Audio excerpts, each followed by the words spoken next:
Don't take your kids on a Catholic pilgrimage before you hear these 10 mistakes, because I've seen families go all the way to Rome and Lourdes and beyond and completely miss the point.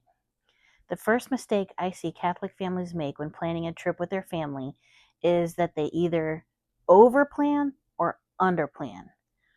Overplanning, where every second of the day is scheduled, just is very stressful, and it is going to do nothing but cause conflict and chaos in your family. It's not gonna be perfect, and that is just stressful for everyone. And it's always like next thing. The opposite, under planning, showing up to Rome without any plans at all, or very minimal plans, is also equally stressful and frustrating. It ends in a lot of wasted time and maybe even missed experiences, because you either didn't have a ticket for something you needed a ticket for, or it was closed when you got there because you didn't plan it correctly in your day. So the solution is having a flexible plan. My recommendation is to have 1 or 2 anchor activities each day and have a short list of sites nearby that you would like to see if you can, that aren't, going to make or break your trip if you don't see them. So if you have time, you can see them, and if you run out of time, you don't, and that's okay. That leads me right into mistake number 2. Even if you have a plan and your plan goes well, the city or the site is just a place without proper preparation.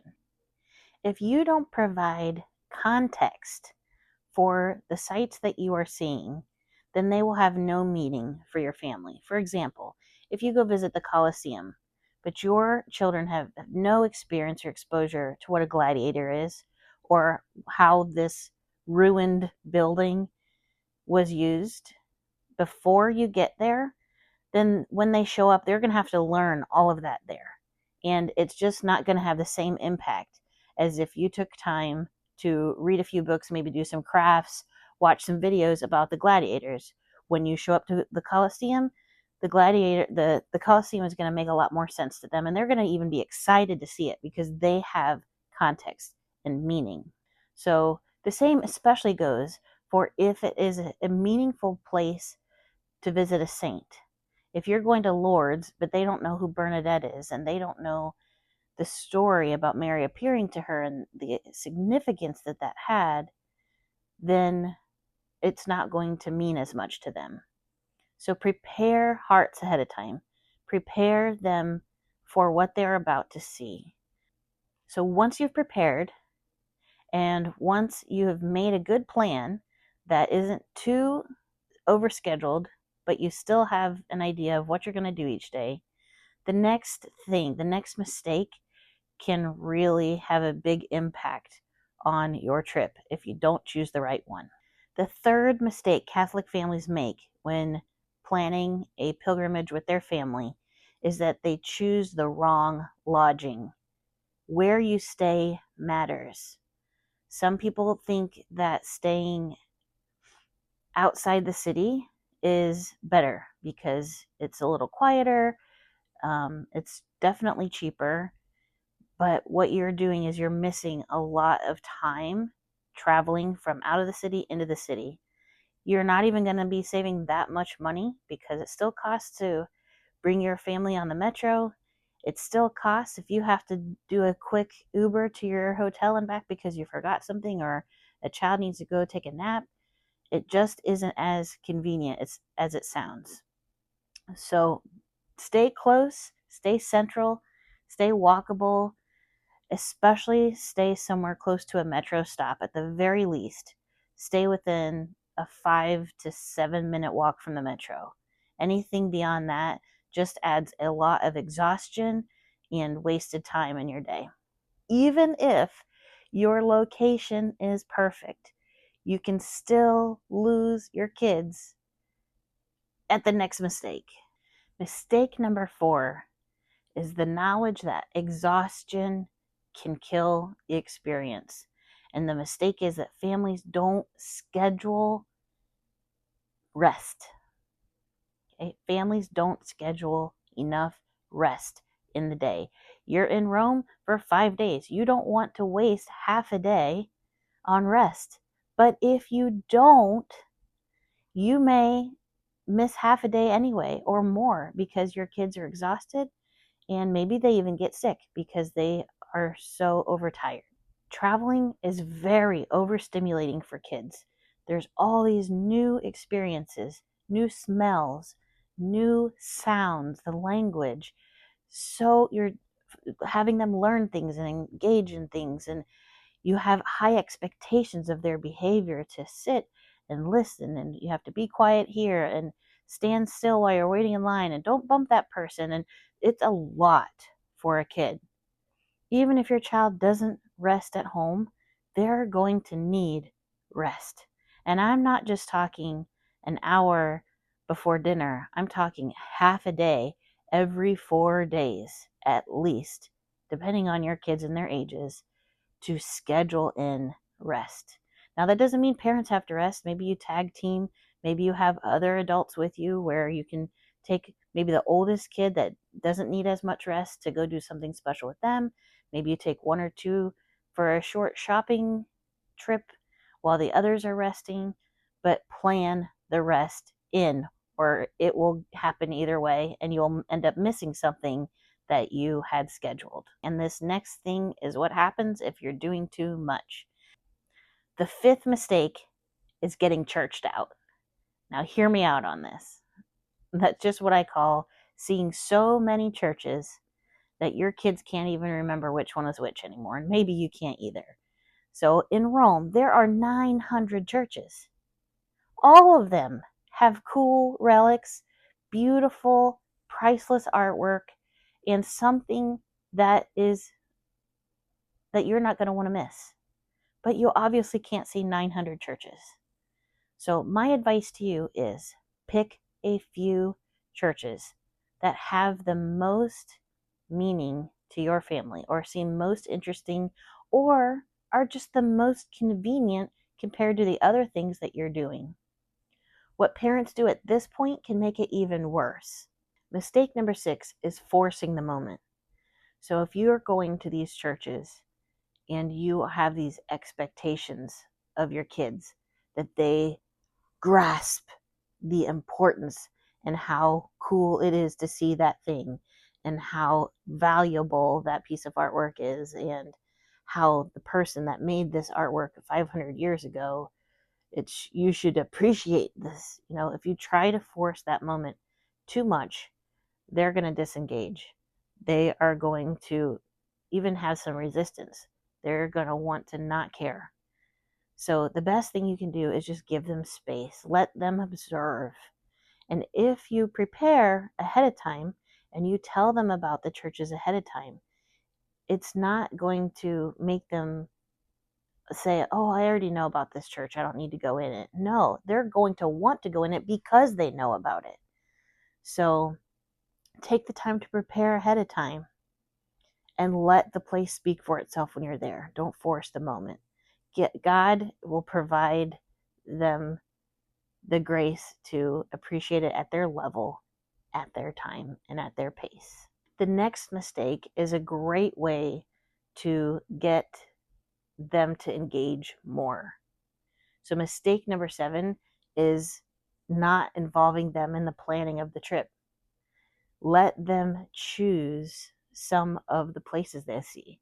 Maybe have them pick between this church or that church, or have them pick between visiting these saints' relics or those saints' relics. Now, even if you get all of that right, this next choice you make when planning your trip can erase all of your hard work, and that is the timing of the trip. There are times where it is just flat out not ideal to visit the place where you want to go. For example, I've been using Rome a lot as an example. June and July, not only is it packed in Rome, but it's hot. So that is not a good recipe. And you can do everything else right, but you get there and everybody's uncomfortable because it's too hot, too crowded, and it's too miserable.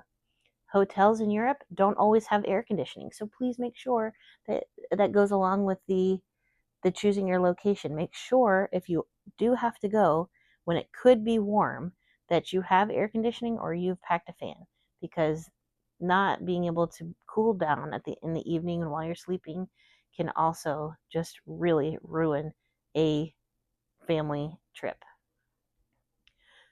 Real quick, when is a good time to visit Rome? I suggest March, April, May, later September, October. Those are great times to plan a trip to Rome. It's going to be more comfortable and less crowded, and it's also going to be cheaper because those are the times when things tend to be less expensive because they want more people to come during those seasons. So just a quick little side tip there. Mistake number 9 is subtle, but it can really have an impact on the meaning of your trip. And that mistake is that people forget to reflect, or your reflections are really superficial. Just asking your kids at dinner time or before bed, what was your favorite part of the day? You'll get some good answers, but you're not going to get meaning behind it. They're going to say, oh, I liked it when we had gelato, or I liked taking the picture with the gladiator in front of the Colosseum. Those are memorable and those are good. But what about asking them, would you have liked to live during the times as a gladiator? Would you have wanted to be one of the saints? Or would you have wanted to be one of the guards? Why? Why would you have wanted to be one of the saints? Do you think they were scared, or do you think they were brave? Do you think God gave them grace?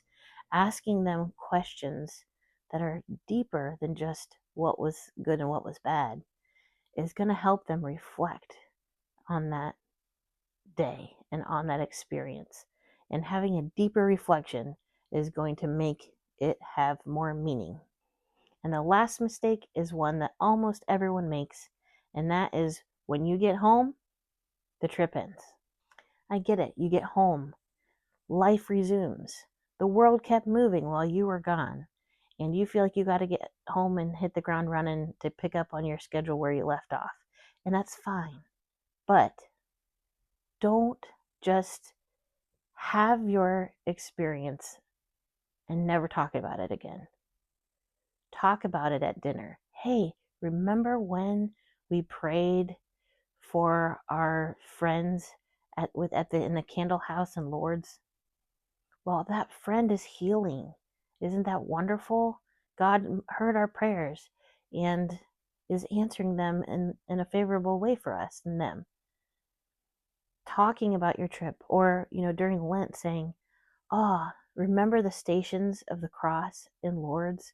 They were life-size and they were beautiful. Let's do the stations of the cross. Let's pray using the pictures from the stations at Lourdes as our inspiration, to just remind them of that experience. Show the pictures often. Make sure you have those on your digital frame in your living room so they can see it and remember. The only memories we have from our childhoods are from pictures, right? They help us remember. So make sure you put them in digital frames or as the setting on your phone, on your laptop, just to keep the memories fresh and give God the opportunity to work through those memories and build that faith and build that joy from that trip, from the memories after the trip. So here's the final truth. A Catholic pilgrimage with your family can be one of the most life-changing things for all of you, and it's something that you may want to do again and again. But it's so important to do it with intention and not just throw together the trip, go experience the trip, and forget about the trip when you get home. That's just not the way to make the most out of the investment you're making by bringing your kids to these holy places. Below, I have put all of this information into a PDF, so you don't have to worry about taking notes or remember all the information that I gave. Just go, and it's a quick download, and you'll have all those steps so that you can make sure that when you plan your vacation, it has all these important details. This is what I do all day, every day. I plan these trips and I help provide the materials to make these trips meaningful. So if you would like that, just reach out and I can help you and your family build a meaningful trip. God bless.